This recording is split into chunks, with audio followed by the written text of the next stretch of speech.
Assalamualaikum warahmatullahi wabarakatuh. Waalaikumsalam warahmatullahi wabarakatuh. Innal hamdalillah nahmaduhu wa nasta'inuhu wa nastaghfiruh wa na'udzu billahi min shururi anfusina wa min sayyiati a'malina. Man yahdihillahu fala mudilla lahu wa man yudlil fala hadiya lahu.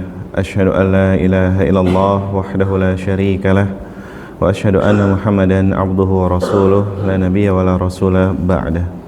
Allahumma salli wa sallim ala nabiyyina Muhammadin wa ala alihi wa ashabihi wa man tabi'ahum bi ihsanin ila yaumiddin. Qala Allah ta'ala fi kitabihil karim, ya ayyuhalladzina amanu taqullaha haqqa tuqatih wa la tamutunna illa wa antum muslimun.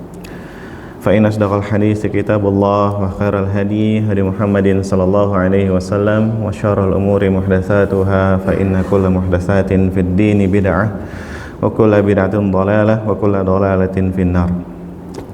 Bapak-bapak yang saya cintai karena Allah Azza wa Jal, alhamdulillah di kesempatan pagi hari ini kita bertemu kembali. Kita bersama-sama berkumpul di masjid yang merupakan salah satu rumah dari rumahnya Allah Subhanahu wa taala, yang tentunya kita hadir ke sini ikhlas karena Allah Subhanahu wa taala dan juga dalam bentuk bukti nyata kita memanfaatkan nikmat Allah Subhanahu wa taala yang diberikan kepada kita semuanya.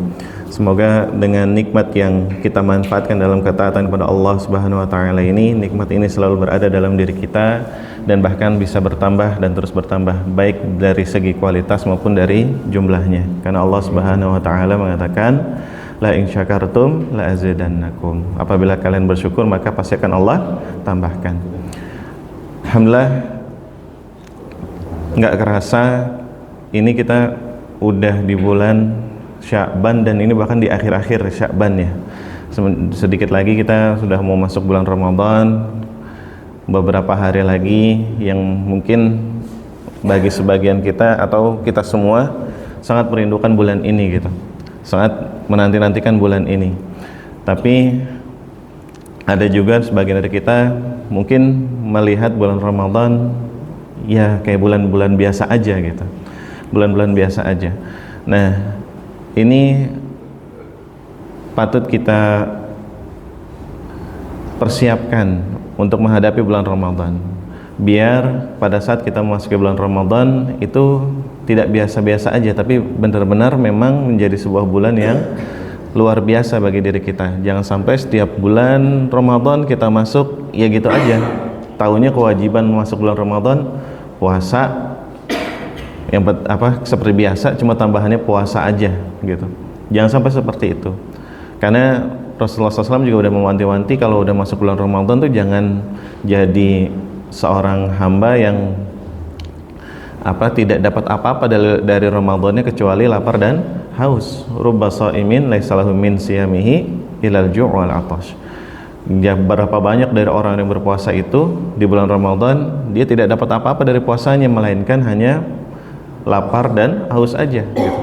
Nah, makanya perlu adanya persiapan dari sekarang, perlu persiapan dari sekarang. Termasuk di bulan Sya'ban ini bahkan Rasulullah SAW mencontohkan kepada kita untuk persiapan diri kita menghadapi bulan Ramadan.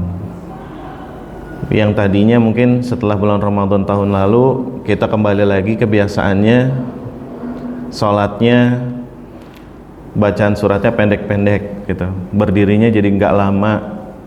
Nah, sekarang udah mulai dibacain panjang-panjang gitu, biar nanti pada saat salat taraweh kita nggak gelisah gitu, nggak gelisah. Tapi saya nggak gelisah saat gitu, soalnya biasanya di awal iya semangat penuh ke belakang gitu ya, imam baca panjang juga nyantai gitu. Tapi kalau udah mulai masuk ke 5 awal, jalan lagi ke 6, 7, terus sampai mau akhir, itu kayaknya udah beda. Biasanya di Aroyan cari lagi masjid-masjid yang kira-kira mana yang lebih cepat gitu ya. Nah, makanya itu perlu ada latihan dari sekarang, termasuk juga latihan berpuasa. Nah, di bulan Sya'ban ini bahkan Rasulullah SAW mencontohkan kepada kita untuk berpuasa sunnah itu lebih banyak. Bahkan saking banyaknya Rasulullah SAW hampir full bulan Sya'ban ini digunakan untuk berpuasa. Sampai-sampai salah seorang sahabat Usamah bin Zaid radhiyallahu ta'ala anhu pernah bertanya kepada Rasulullah SAW, kenapa melakukan aku tidak pernah melihatmu ya Rasulullah, ma'arakum tasumu syahran minasyuhur ma tasumu fi Sya'ban atau kama qala Usamah. Nah, dia mengatakan, aku nggak pernah lihat kamu ya Rasulullah untuk berpuasa sehampir sebulan penuh seperti ini, seperti di bulan Sya'ban ini gitu. Nah, Rasulullah SAW bahkan menyebutkan, menjawab pertanyaan Usamah bin Zaid itu dengan mengatakan apa? Dzalika syahrun yaqulun nasu fihi yaqulun nas baina Rajab wa Ramadan. Karena di bulan Sya'ban ini banyak manusia itu lalai. Nah, itu di zaman Rasulullah, para manusia di sana di zaman itu lalainya di bulan Sya'ban. Kenapa? Karena berada di antara bulan Rajab dan Ramadan. Kenapa bisa lalai di tengah-tengah? Karena mereka di bulan Rajab benar-benar memuliakan bulan tersebut, menjadikan bulan Rajab itu bulan yang mulia. Bahkan sebelum Islam datang, bulan Rajab memang dijadikan bulan yang mulia. Mereka tidak mau berperang, mereka istirahat dulu dari berdagang gitu. Dan itu bulan Rajab khusus untuk menghambakan dirinya kepada Tuhannya. Nah, bulan Ramadan pun juga mereka muliakan. Tapi ketika masuk bulan Sya'ban, manusia di zaman itu lalai. Akhirnya apa? Banyak lagi ada perang, banyak lagi ada mencari dunianya kayak gitu. Sampai bulan Sya'ban ini dilalaikan. Nah, itu manusia zaman itu. Sekarang manusia zaman ini gimana? Mau Rajab, mau Ramadan, mau Syawal gitu. Ya udahlah, lewat lalai terus gitu.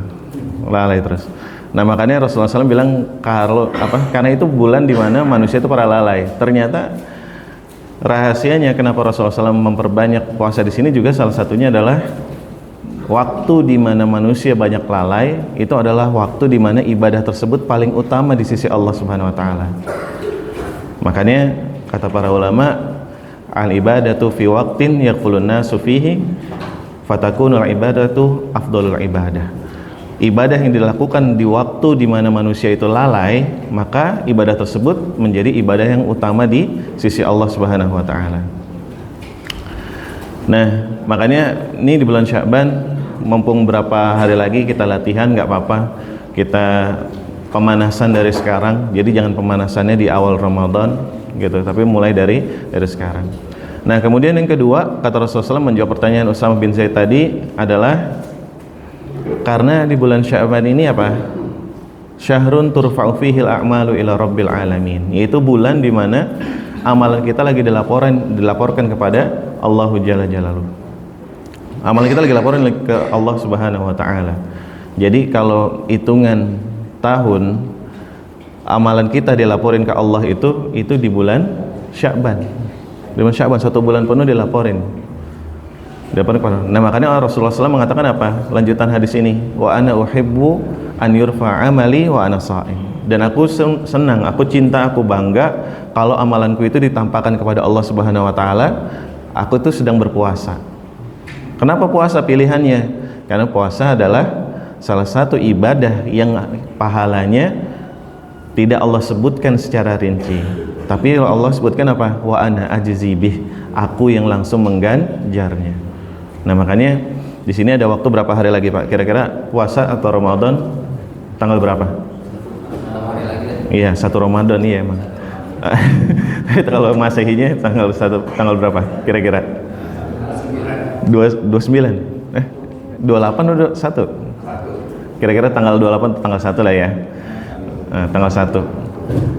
Nah, itu tanggal 1 berarti kira-kira berapa hari? Sekarang tanggal 23. Masih seminggu, masih sepekan lagi. Yuk kita latih diri kita. Yang tadi sholatnya mungkin bacaannya masih pendek-pendek, kita panjangin gitu. Makanya tadi Masya Allah sholat subuh bacaannya surat Al-Insan. Saya kira tadi sampai selesai biar kita juga latihan gitu. Tapi cuma setengah. Alhamdulillah, tapi nggak apa-apa. Latihan. Nah, terus latihan lagi berpuasa. Puasanya apa harus Senin Kamis? Nggak harus. Boleh puasa sunnah kapanpun. boleh puasa sunnah kapanpun. Tapi nanti puasanya jangan pada saat mepet masuk Ramadan. Kita misalkan Ramadan itu kira-kira tanggal 28, tanggal 1, kita mau puasa tanggal 28 ya, jangan. Nggak boleh, itu namanya yamusyak atau hari yang ragu-ragu. Maksudnya ragu-ragu kenapa? Ya itu antara masuk bulan atau belum, kayak gitu. Latihan juga sekarang udah mulai ambil Qur'annya, baca lagi, dirutinkan kayak gitu. Sekarang untuk permulaan mungkin bacanya bolehlah 2 ayat, 5 ayat sehari. Besok nambah lagi, terus begitu. Jadi nanti pada saat di bulan Ramadan kita udah nggak asing lagi buka Quran. Kita udah menjadikan Quran ini menjadikan seperti sebuah kebutuhan. Kenapa? Karena itu tadi kita udah latihan. Jadinya pas masuk bulan Ramadan kita udah on fire, bukan pada saat di awal Ramadan. Kalau di awal Ramadan kita baru mulai, ya itu yang terjadi. Tengahnya bolong, akhirnya bahkan hampir hilang gitu ya. Tengahnya sibuk mikirin tiket, apa tiket dari sekarang ya? Mikirin tiket gitu. Nah, akhirnya nggak maksimal Ramadannya. Nah, makanya yuk kita sama-sama jadikan bulan Ramadan nanti jadi salah satu bulan yang mungkin kalau kita belum merasakan sebagai bulan Ramadan terbaik dalam hidup kita, kita jadikan Ramadan besok menjadi Ramadan yang memang Ramadan terbaik untuk diri kita. Perawalan atau permulaan Ramadan terbaik dari hidup kita. Baik, itu mungkin sekedar motivasi bagi diri saya pribadi dan juga pada jamaah umumnya. Mudah-mudahan bisa kita praktekkan masing-masing dari sekarang. Baik, Bapak-bapak yang saya cintai karena Allah Azza wa Jalla, kita masuk ke dalam bab selanjutnya dari kitab kita Taisirul Alam Syarhul Umdatul Ahkam, bahwasanya kita sudah masuk ke dalam bab sujudis sahwi, yaitu bab sujud sahwi. Di sini penulis rahimahullah taala menuliskan menuliskan as-sahwu huwa an-nisyanu. Apa itu arti sahwu? Apa itu arti sahwi? An-nisyanu katanya. An-nisyan apa artinya? Lupa. Wa huwa at-tarku min ghairi ilmin. Dan ia meninggalkan sesuatu karena tanpa sengaja atau tanpa ilmu. Walaysa 'ala sahibihi harajun, dan kepada pelaku yang lupa itu tidak mendapatkan dosa. Kenapa? Karena dikatakan oleh Rasulullah SAW, haitsu qala sallallahu alaihi wasallam, ufiya li ummati 'anil khata'i wan nisyan. Dimaafkan bagi umatku yang dia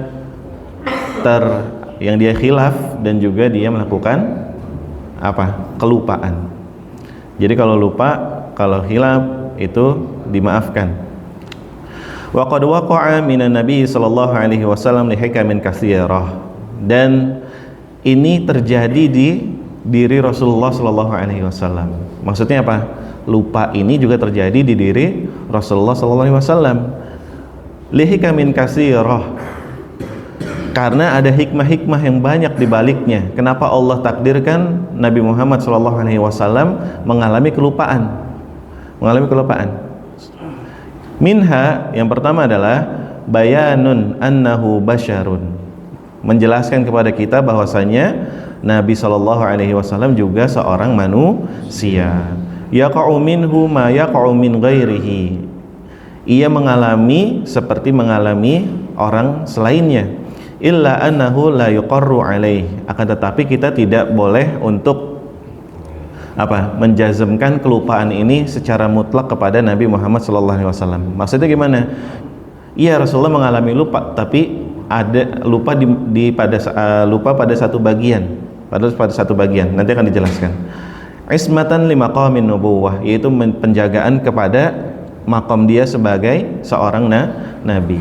Makam dia sebagai seorang nabi.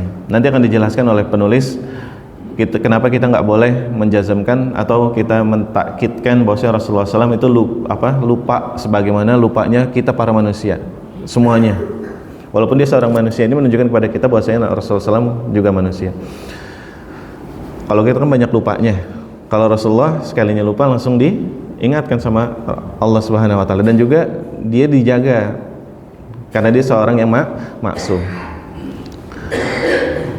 Wa minha, Yang kedua, hikmahnya adalah at-tasyri'u lil ummati fi misli hadhil hawadis, yaitu ini adalah syariat untuk umatnya Nabi Muhammad SAW pada saat keadaan seperti ini, pada saat keadaan dia sedang lupa.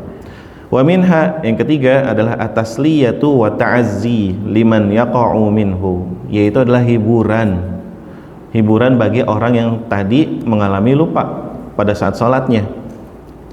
Fa innahu hina ya'lam annahu waqa'a minan nabi sallallahu alaihi wasallam falaysa alaihi huznun. Karena orang yang tadi lupa terus kemudian dia tahu bahwasanya Rasulullah sallallahu alaihi wasallam juga pernah lupa, maka ia tidak bersedih. An yakhsha al-khalal fi dinih, atau dia takut jika ternyata agamanya tercoreng gara-gara dia lupa. Awin naqs fi imanih, atau imannya bahkan jadi berkurang karena dia lupa. Ini jadi hiburan bagi kita bahwasanya Rasulullah SAW juga mengalami itu. Ila ghairi dzalika min asrarillahi ta'ala, dan lainnya dari rahasia-rahasia Allah Subhanahu wa taala. Dan kemudian penulis menjelaskan kembali tentang sebab-sebab dari sujud sahwi ini adalah wa asbabus sujudi lahu salasah, dan sebab-sebab sujud sahwi ini ada tiga, Pak. Imma ziyadatun fis shalah, yang pertama adanya penambahan di dalam salat, baik rukun maupun wajib. Au naqsun fiha, atau kekurangan di dalam salat. Yang tadi penambahan, ini dikurangin. Itu sebabnya. Yang pertama ada yang penambahan, yang kedua adanya yang dikurangi. Yang ketiga au syakkun. Yang ketiga adalah ragu.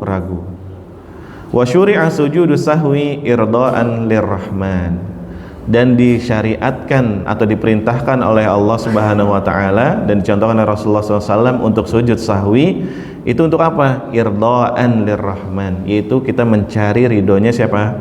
Allah Subhanahu wa taala. Wa igdaban lisyaitan, dan juga biar kita buat si setan itu marah. Justru malah kita disuruh bikin siapa? Setan itu kesel, setan itu marah. Dan salah satu yang membuat setan itu marah apa? Ini sujud sahwi. Wajabaron lin nuqsan, dan menutupi kekurangan. Baik, kita masuk ke dalam hadis yang pertama, al hadisul awal ba'dal mi'ah. Ini hadis yang pertama setelah 100 atau 101. An Muhammad ibn Sirin, an Abi Hurairah radhiyallahu anhuma, dari Muhammad bin Sirin dari Abu Hurairah radhiyallahu ta'ala anhuma. Muhammad bin Sirin ini adalah tabi'in. Kemudian dia meriwayatkan dari Abu Hurairah radhiyallahu ta'ala anhuma, qala, dia berkata, shalla bina Rasulullah sallallahu alaihi wasallam ihda salati al-ashi, yaitu Rasulullah SAW pernah salat bersama kami di salah satu salat al-ashi. Salat al-ashi, ashi itu adalah waktu dari tergelincirnya matahari di tengah hari sampai mau tenggelam. Jadi apa tuh? Nah, berarti antara zuhur atau asar. Qala Ibnu Sirin berkata, wasammaha Abu Hurairah. Abu Hurairah udah ngomong salat apa gitu. Abu Hurairah udah kasih tahu ke saya salat apa. Walakin nasitu ana, akan tetapi saya lupa. Makanya dia bilangnya apa? Salatul ashi atau salati al-ashi. Qala, kemudian ia melanjutkan lagi. Abu Hurairah melanjutkan lagi. Fasalla bina raq'ataini. Kemudian Rasulullah SAW di salat itu di antara salat zuhur atau salat asar tadi itu Rasulullah SAW salat bersama kami, mengimami kami. Beliau salat 2 rakaat. Beliau sallallahu alaihi wasallam salat 2 rakaat. Tsumma sallama. Kemudian beliau salam, tiba-tiba salam. Faqama ila khasyatin ma'rudah fil masjid. Kemudian habis salat tadi 2 rakaat, yang harusnya salat zuhur atau asar berapa? 4 rakaat, tapi dia Rasulullah SAW salatnya 2 rakaat doang. Pas salam, faqama ila khashbah. Rasulullah SAW tiba-tiba langsung berdiri mendekati khashbah, kayu yang terpancang yang ada di masjid, terus kemudian bersandar, fattaka'a, bersandar alaiha ka'annahu ghadban. Nah, pada saat bersandar itu wajah Rasulullah SAW, para sahabat melihatnya seakan-akan Rasulullah itu lagi marah gitu, kayak marah, kayak kesel, kayak apa gitu, kayak kurang gitu. Wa wada'a yadahul yumna 'alal yusra. Kemudian Rasulullah SAW meletakkan tangan kanannya di atas tangan kirinya. Nah, ini kayak bapak ini gitu. Gitu. Tangan kanan di atas tangan kiri. Tapi sambil kelihatan mukanya agak kesal, agak marah gitu. Wa syabbaka baina asabi'ihi. Terus kemudian habis meletakkan, terus Rasulullah kayak orang gelisah gitu. Jadi apa nih syabak? Ini apa? Gini bahasanya. Menyalin jari. Habis gini, terus kemudian Rasul kayak orang nyalin jari, tapi sambil bersandar.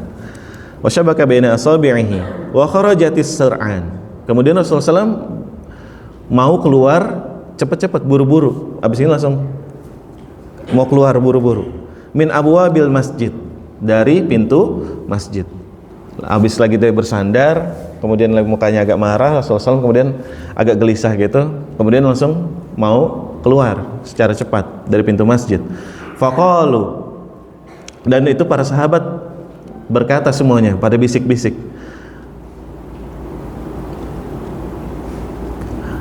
bisik-bisiknya apa? Aku siratis sholah. Bisik-bisik ke temannya, emang sholat zuhurnya di kosor gitu. Masa lagi bisik, nggak berani, tapi nggak berani ngelihat Rasulullah SAW mukanya marah, itu nggak berani mereka. Aku siratis sholah, apakah sholat ini zuhur di kosor ya gitu. Wa fil qaumi Abu Bakar wa Umar fahaba an yukallimahu. Padahal di situ para sahabat itu ada Abu Bakar, ada Umar, tapi mereka berdua takut untuk ngomong ke Rasulullah SAW. Takut. Nah, tiba-tiba wa fil qaumi rajulun fi yadayhi tulun. Tiba-tiba ada seorang sahabat yang dia itu punya ciri-ciri, karakteristiknya tangannya itu panjang, Pak. Tangannya itu panjang, makanya dia juga di dalam hadis lain disebut dengan Dzul Yadain, punya pemilik kedua tangan. Maksudnya kedua tangannya itu panjang gitu. Kedua tangan panjang, bukan panjang tangan ya, tangannya panjang. Emang tangannya panjang gitu.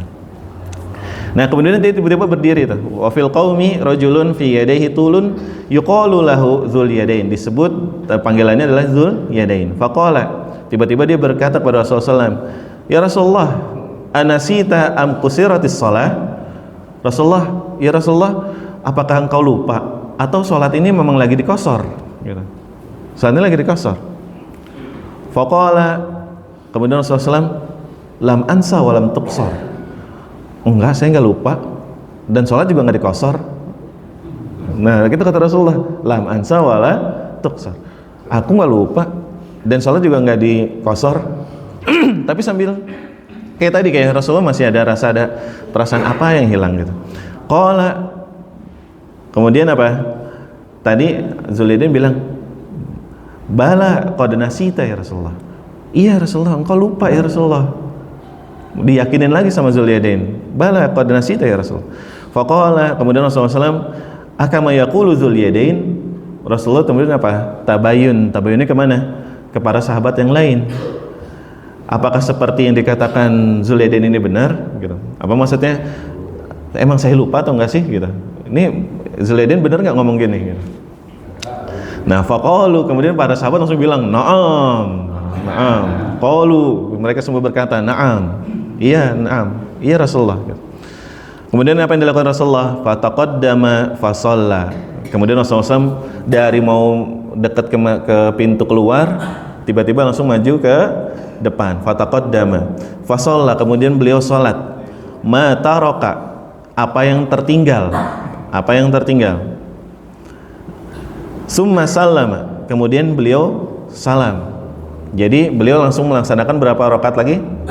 2 rakaat lagi. Susulan. Iya, susulannya 2 rakaat lagi. Beliau kemudian salat lagi 2 rakaat lagi, kemudian salam. Kemudian Seperti biasa ditutup dengan salam, summa kabbara, kemudian beliau bertakbir, wasajada, kemudian beliau sujud, misla sujudihi, seperti sujudnya pada saat salat.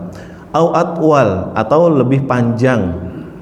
Summa rafa'a ra'sahu fakabbar, kemudian dia mengangkat kepalanya dan ia bertakbir, summa kabbara wa sajada, kemudian bertakbir lagi, kemudian sujud, misla sujudihi au atwal, seperti sujudnya dalam salat atau lebih panjang. Summa rafa'a ra'sahu wa kabbar, kemudian mengangkat kepalanya dan dia bertakbir, farubbama sa'alahu summa sallama, kemudian para sahabat bertanya-tanya apakah kemudian Rasulullah SAW salam lagi.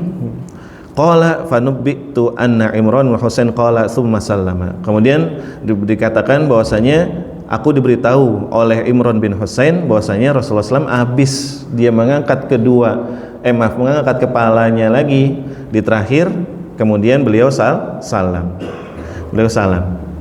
Nah, di sini kita dapat melihat bahwasanya Rasulullah SAW mengalami kelupaan pada saat sholatnya. Bahkan beliau kelupaannya itu sampai menghilangkan dua rakaat.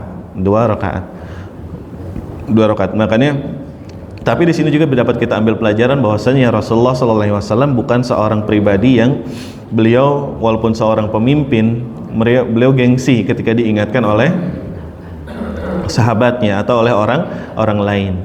Walaupun dia seorang pemimpin, dan bahkan di situ Rasulullah SAW ditanya di mana, di muka umi, Rasulullah lupa atau sholatnya lagi dikosor gitu, sholatnya dikosor. Kemudian Rasulullah SAW tidak malu, tapi beliau justru malah mentakkid atau menguatkan perkataan dari orang yang menegurnya, apakah ini benar atau tidak, dan itu menjadi salah satu kemuliaan bagi seorang muslim.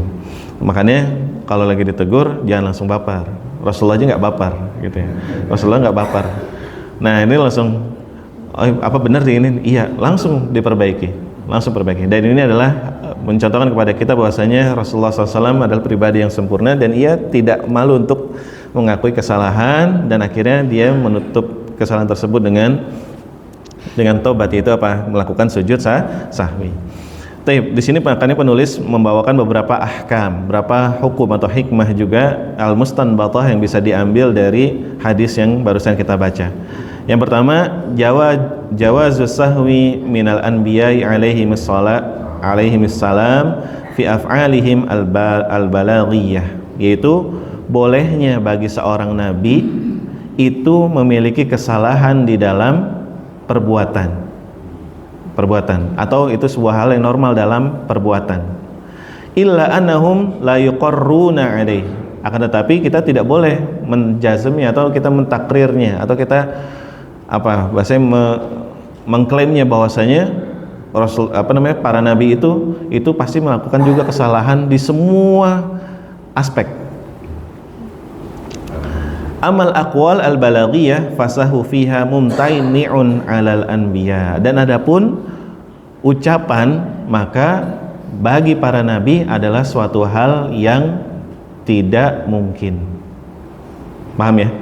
Jadi kalau perbuatan mungkin aja nabi itu melakukan kesalahan, tapi kalau ucapan nabi nggak mungkin melakukan kesalahan. Kenapa? Nah, karena ucapan dari Rasulullah SAW itu bersumber dari wahyu. Wa ma yantiqu 'anil hawa in huwa illa wahyu yuha. Rasulullah itu tidak berkata sesuai dengan hawa nafsunya, melainkan ia dari wahyu yang diturunkan oleh Allah Subhanahu wa taala. Nah, kalau kita beda, kita bukan nabi, gitu ya. Wah, kita kemungkinan besar perbuatan salah gitu, ucapan juga sering salah, apalagi ucapan itu sering banget salah. Makanya kata Rasulullah SAW, kita itu harus berpikir dulu, berpikir sebelum kita mengatakan sesuatu. Jangan sampai kita mengatakan suatu hal yang nanti kita akan minta maaf dari ucapan tersebut. Nah, ini salah satu ada tindakan preventif dari Rasulullah SAW untuk kita semuanya. Wa naqala fi dzalika al-ijma', dan ini dinukilkan secara ijma', secara kesepakatan para ulama bahwasanya tadi bahwasanya Nabi mungkin salah dalam perbuatan tapi tidak mungkin salah dalam ucapan. Yang kedua, al-hikamu wal asrar allati tatarattabu ala hadzal sahwi min bayani tasyri' wa takhfif 'anil ummah bil 'afwi 'anil nisyani minhum, yaitu hikmah dan rahasia dari adanya sujud sahwi ini adalah menjelaskan bahwa syariat ini diberikan kepada umat Nabi Muhammad SAW sebagai sebuah keringanan yang itu dimaafkan apabila dia terlupa. Wa bayanun annal anbiya'u basyarun. Dan ini menjelaskan bahwasanya para nabi itu juga seorang manusia. Yajuzu alaihim ma yajuzu ala ghairihim. Boleh bagi dirinya apa yang boleh juga bagi selainnya, seperti minas sahwi, seperti dari kelupaan, fi af'alihim la aqwalihim al-balaghiyah, dari perbuatan dan tidak dari ucapan.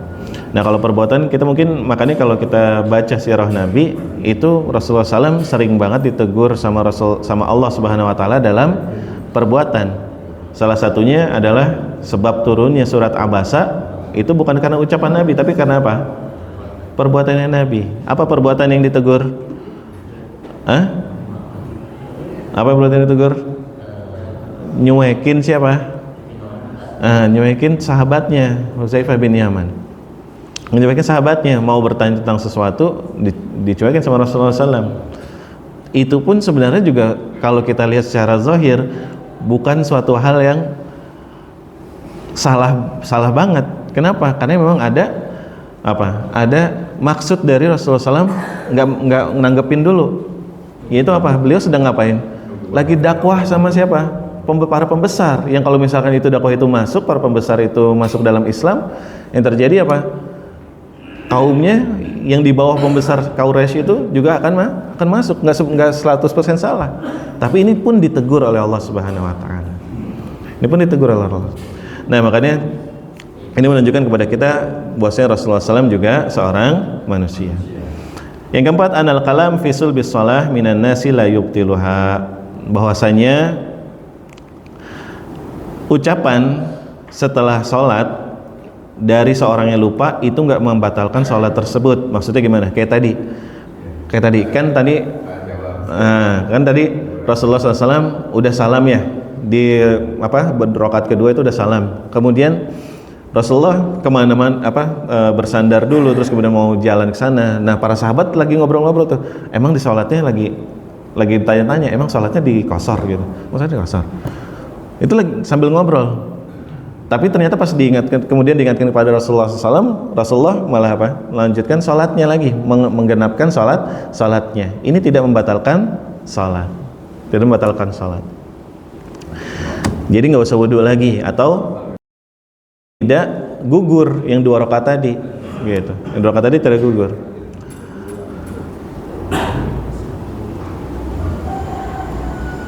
Kemudian yang selanjutnya, sihatu bina'in mataraka minas salati ala awaliha walau tala al-fasl, yaitu sahnya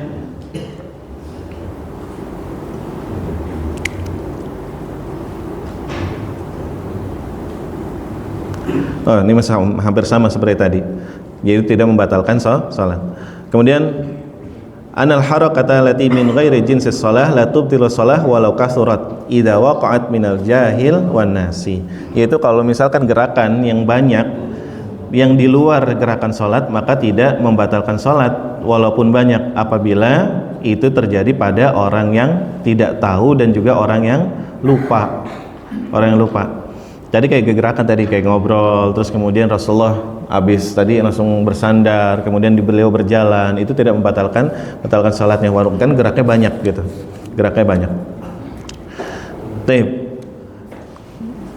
Kemudian kita langsung masuk saja ke hadis yang selanjutnya, yaitu hadis yang kedua, al-hadis asani ba'dal mi'ah, yaitu hadis yang ke-102. An Abdullah bin Buhainah, dari Abdullah bin Buhainah, wa kana min ashabin Nabi, dan ia salah seorang dari sahabatnya Nabi sallallahu alaihi wasallam. Anna Nabi sallallahu alaihi wasallam shalla bihimuz zuhur.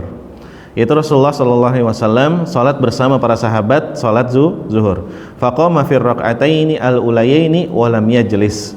Dan beliau sallallahu alaihi wasallam beliau berdiri setelah 2 rakaat yang pertama tapi tidak duduk, walam yajlis, atau dia tidak tasyahud awal.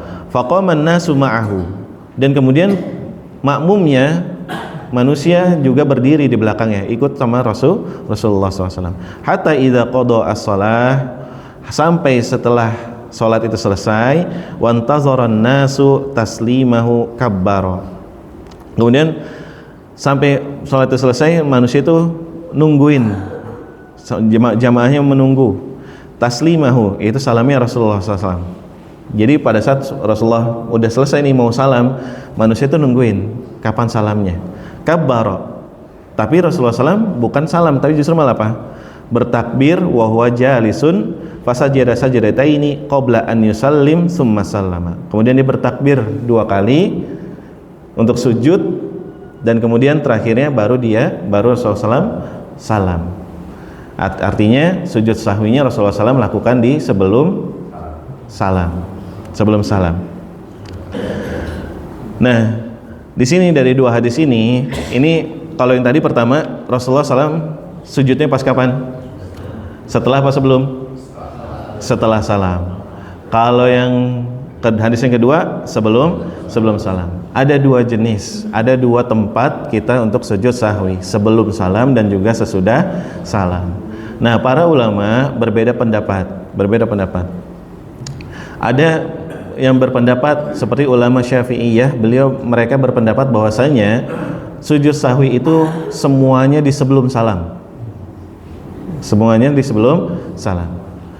Ulama Abu Hanifah atau Malik, saya lupa, Malikiyah, itu mereka berpendapat bahwa sujud sahwi itu setelah salam semua. Setelah salam semua. Nah, Imam Hambali atau ulama-ulama Hambal yang mengikuti Imam Ahmad bin Hambal, mereka membagi 2 itu karena berdasarkan hadis-hadis yang ada menunjukkan bahwasanya Rasulullah SAW terkadang sujud sahwinya sebelum salam dan terkadang sujud sahwinya setelah salam, dan mereka merinci kapan sebelum salam, kapan sesudah salam. Nah, intinya mereka bikin inti kapan kita sebelum salam seperti ini gampangnya. Kalau yang ditinggalkan, atau maaf, kita mulai dari tadi, kita kembali lagi tadi. Sebab dari sujud sahwi apa? Nambahin, ngurangin, sama ragu-ragu. Kalau dia nambahin baik itu rukun atau wajib, maka sujud sahwinya setelah salam. Sujud sahwinya setelah salam. Hadisnya apa? Yang tadi yang pertama. Nah, yang pertama nambahin apa? Nambahin rukun apa? Hah? Rasulullah nih. Tadi kan yang hadis yang pertama, ingat ya, Rasulullah salatnya cuma berapa rakaat? 2 rakaat. Nambah apa kurang?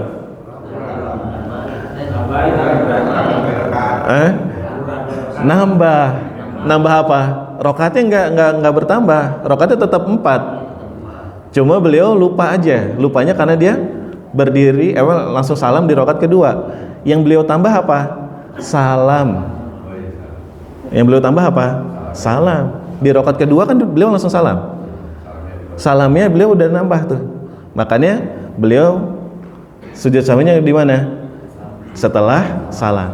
Setelah salam, pas digenapkan 2 rakaat lagi, beliau salam, kemudian sujud sahwi, habis itu salam lagi. Habis itu salam lagi. Ingat, kalau penambahan sujud sahwinya di mana? Setelah salam. Setelah salam. Terus kemudian tadi sebabnya yang ketiga adalah ragu-ragu. Nah, kalau ragu-ragu dan dia tidak bisa meyakinkan dirinya bahwasanya kapan nih, ini saya udah rakaat keberapa, misalkan saya sholat zuhur, saya sholat zuhur dan sholatnya nggak berjamaah. Biasanya yang sering lupa tuh kalau nggak berjamaah. Kalau nggak berjamaah, kalau berjamaah insya Allah nggak lupa. Yang lupa paling imamnya gitu. Nah, kalau sendirian, sholatnya sendirian, nah itu kadang sering banget lupa. Kalau misalkan dia ragu-ragu dan dia tidak bisa meyakinkan dirinya ini rakaat berapa ya. Misalkan dia tadi sholat zuhur pas di rakaat ketiga tadi, ini rakaat keberapa? Ini rakaat kedua apa rakaat ketiga ya? Padahal ini sebenarnya dia rakaat ketiga gitu. Udah rakaat ketiga. Tapi dia nggak bisa tuh. Tapi dia nggak bisa untuk meyakinkan dirinya ini rakaat ketiga gitu. Tapi dia masih tapi ini tadi udah 2 atau 3 ya, masih ragu terus gitu, nggak mendapatkan kepastian gitu, nggak mendapatkan kepastian. Sampai dia ingat tadi pas rakaat kedua saya baca apa gitu, nggak ingat juga gitu, nggak ingat juga. Nah kalau seperti ini dia tidak mendapatkan kepastian dan tidak dia meyakinkan dirinya ini rakaat keberapa, dia mengambil rakaat yang paling sedikit, rakaat yang paling sedikit. Ini rakaat 2 apa 3 ya? Dia sampai nggak bisa inget-inget tuh, 2 nih. Udah berarti dia pas di rakaat ketiga itu meyakinkan dirinya bahwasanya itu 2. Dan sujud sahwinya kapan? Sujud sahwinya sebelum. Sujud sahwinya sebelum. Walaupun dia tidak melakukan kesalahan tadi, tapi dia punya keraguan. Nah, kemudian kalau misalkan itu kedua keadaan tadi ya. Kalau misalkan dia ragu-ragu, tidak bisa meyakinkan dirinya, dia mengambil yang paling sedikit dan sujud sahwinya sebelum salam. Kalau dia bisa meyakinkan dirinya, maka dia sujud sahwinya kapan? Setelah salam. Itu kalau ragu-ragu. Nah, kalau dia mengurangi, berarti dia sujud sahwinya kapan? Sebelum salam. Dia mana ada dalil yang mana? Hadis yang kedua ini tadi. Bahwasanya Rasulullah SAW mengurangi apa? Wajibnya salat apa? Tahiyat awal. Nah, makanya sebelum salam. Nah, kemudian gimana tata cara sujud sahwinya? Memang para ulama berbeda pendapat apakah Rasulullah SAW sujud sahwinya itu 1 kali atau 2 kali. Tapi banyak hadis dalil menunjukkan bahwasanya Rasulullah SAW dia sujud sahwinya adalah 2 kali. Dan bacaannya apa? Bacaannya terkadang kita yang sudah dihajarin dulu waktu kecil apa? Subhana man la yanamu wala yashu. Nah ini ternyata tidak ada dasarnya Pak. Justru malah Rasulullah SAW beliau ketika sujud sahwi pun membaca doa sujud biasa. Nah ketika duduk pun hanya sekedar menegakkan tulang punggung aja. Jadi tidak ada bacaan apa-apa. Misalkan Allahu Akbar sujud sahwi. Ini lagi sujud sahwi. Allahu Akbar. Subhana rabbiyal a'la wa bihamdi. Subhana rabbiyal a'la wa bihamdi. Subhana rabbiyal a'la wa bihamdi. Allahu Akbar. Duduk antara sujud sampai ini tidak usah dibaca Rabbighfirli, enggak apa-apa, baca pun juga enggak masalah. Kemudian sujud lagi. Allahu Akbar. Subhana rabbiyal a'la. Nah, kemudian terakhir Allahu Akbar, duduk tasyahud, tangannya juga seperti tasyahud tapi tidak baca. Langsung salam. Ah? Ya Allah, itu juga ada perbedaan. Itu boleh juga sama. Tapi emang ada perbedaan antara ulama seperti itu juga. Nah, yang jelas sujud sahwi berapa? 2 kali. Taib. Nah, ini tentang sujud sahwi. Mungkin sampai di sini dulu insyaallah untuk pembahasan tentang sujud sahwi, karena pembahasan selanjutnya adalah pembahasan berbeda tentang al-murur baina yaday al-musalli, yaitu lewat di depan orang yang salat. Taib, sampai di sini mungkin ada yang mau ditanyakan. Allahu a'lam bissawab. Fadal Pak. Waalaikumsalam warahmatullahi wabarakatuh. Pada waktu yang pertama tadi ya, Rasulullah kan udah mau keluar terus sholat pagi. Nah itu jamaah ikut sholat apa enggak? Ahsan, Brian. Kemudian jamaah pada ikut sholat nggak? Ikut sholat. Nah, ikut sholat bersama Rasulullah SAW untuk menggenapkan sholat mereka. Mungkin ada yang lagi nanti mau nanya, Ustaz, kalau imam yang salah kita ikutan, tapi kalau makmum yang salah gimana? Emang bisa makmum salah? Bisa aja gitu kan. Bisa aja misalkan imam lagi sholat apa nih? Lagi sholat zuhur. Imam habis rakaat, emang harusnya rakaat itu rakaat keempat. Di rakaat keempat dia berdiri. Tapi si makmum lupa, perasaan ini deh rakaat keempat. Itu lagi di rakaat ketiga. Akhirnya siapa? Akhirnya makmumnya duduk aja gitu. Udah subhanallah gitu. Imamnya tetap karena yakin memang itu 4 gitu. Tapi makmumnya subhanallah di rakaat ketiga. Dan dia duduk nunggu tasyahud akhir terus gitu. Tasyahud akhir terus. Nah, habis itu selesai mungkin makmumnya langsung ngingetin, sholatnya kelebihan tuh gitu kan. Nah, kata imam, enggak gitu. Enggak, saya yakin 4 gitu. Saya yakin 4. Enggak 3 gitu. 4. Nah, mungkin dia kalau misalkan banyak tabayun gitu. Iya 4 tadi, itu yang keempat. Nah, kalau yang tadi yang dia kekeh dengan yang ketiga, berarti dia apa yang dilakukan? Menggenapkan sholatnya sendiri, baru apa? Sujud sahwi. Gitu. Tapi kalau imam yang salah, makmum cuma ngikut. Makmum ngikut aja gitu. Makmum ngikut.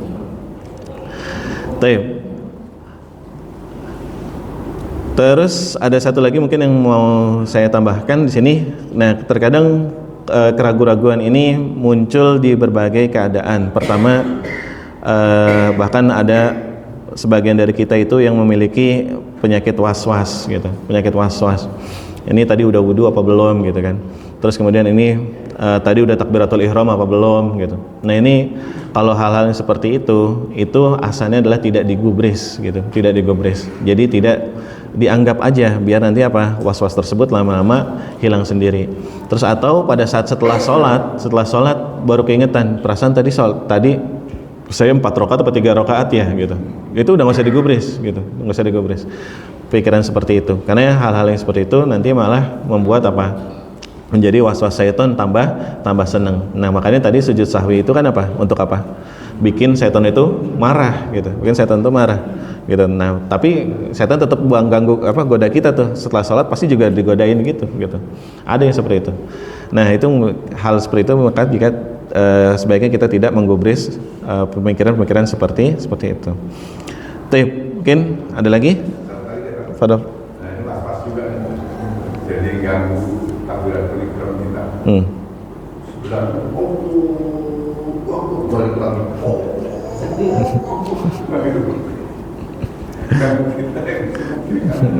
Terus? Sampai kadang-kadang 3 kali 2 kali gimana? Digubris atau ya janganlah. Tadi digubris malah jadi berantem gitu. Apaan sih mau takbir? Diganggu, dilarang-larang gitu. Nah, ini salah satu was-was syaitan yang yang bersumber dari diri kita sendiri kadang, atau mungkin dari syariat yang tidak diajarkan. Dan bahkan ada sebagian dari kaum muslimin yang memiliki pendapat bahwasanya kalau misalkan takbiratul ihram harus berbarengan dengan niat. Jadi kalau niatnya nggak barengan sama takbiratul ihram tuh kayaknya belum afdol gitu. Akhirnya apa? Menjadikan dirinya was-was sendiri. Pas tadi nggak sama. Ulang lagi. Ini. Karena emang sulit, Pak, sebenarnya suatu hal yang nggak mustahil. Suatu hal yang mustahil.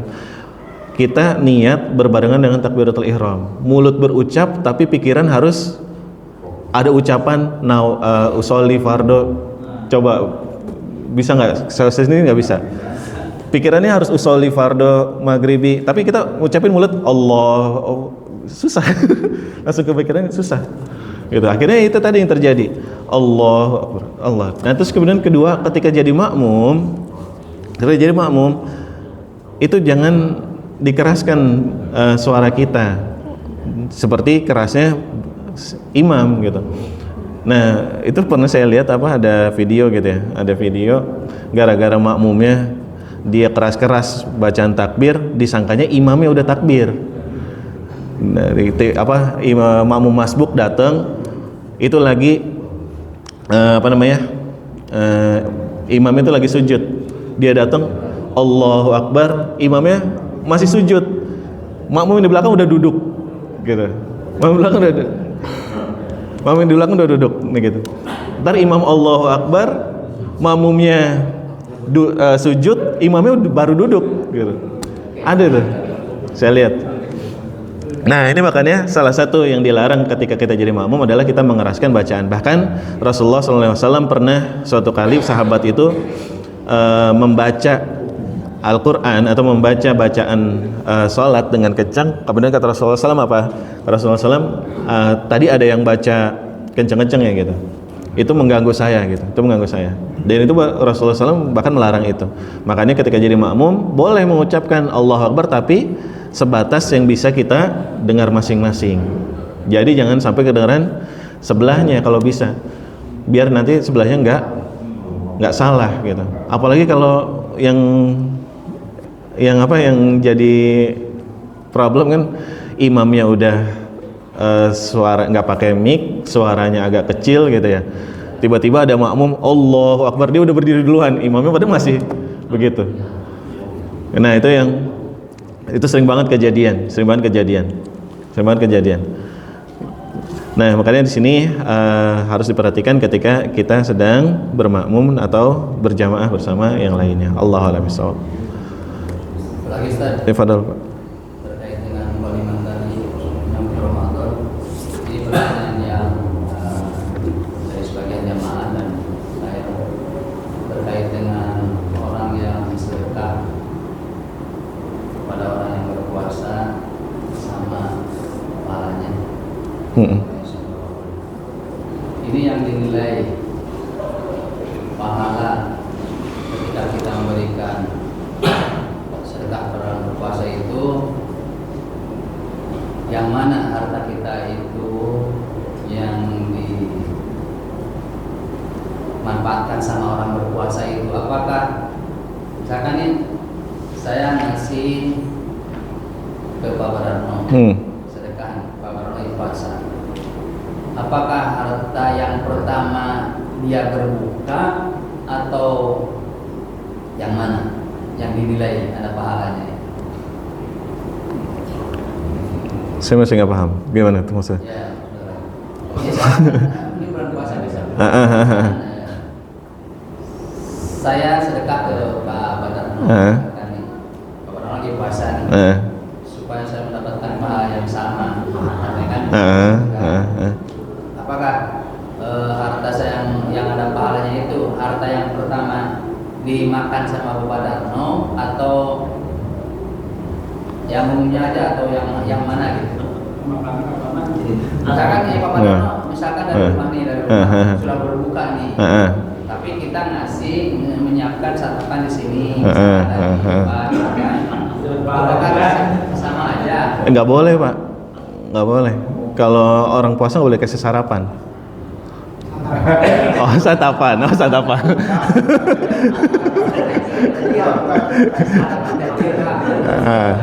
Apakah harta kita yang pertama ketika dia berbuka atau yang mana yang dilakukan mana aja ya? Jadi yang santapan yang di masjid itu kita juga menyediakan atau gimana? Ya disediakan, misalkan orang ngasih ke masjid lah, karena pengen niatnya mendapatkan pahala yang sama.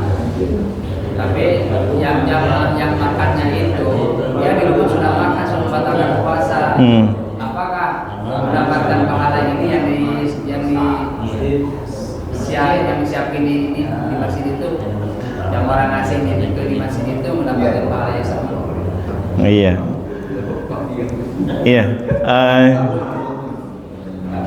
Allahu a'lam bishawab. Jadi yang jelas kalau kita ngasih ke orang berpuasa, di situ kan tidak ada tidak ada penjelasan harta yang mana yang akan dihitung oleh Allah Subhanahu wa taala ya. Yang jelas di situ mau kita kasih dan gitu bentuknya sedekah gitu, bentuknya sedekah makanan itu pas dia untuk berbuka atau dia tambahan dia untuk berbuka gitu.